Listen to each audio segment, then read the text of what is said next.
ఆచార్య చాణక్యుల వారు కుక్క నుంచి ఒక మనిషి నేర్చుకోవాల్సిన విషయాల కోసం ఈ విధంగా చెప్తున్నారు.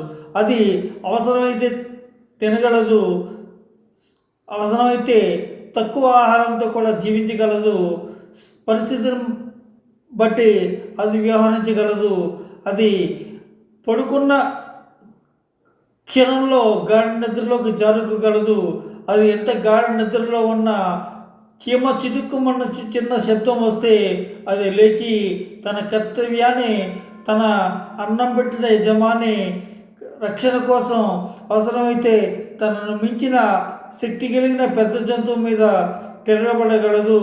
ఒక వీరుడి వలె తన యుద్ధ విద్యను ప్రదర్శించగలదు, యజమానికి రక్షణగా నిలవగలదు. ఈ విషయంలో మనిషి కుక్క నుంచి నేర్చుకోవాలి అని ఆచార్య చాణక్యుల వారు చెబుతూ ఉన్నారు. దయచేసి సబ్స్క్రైబ్ చేయండి, అందరికీ షేర్ చేయండి, లైక్ చేయండి. Thank you.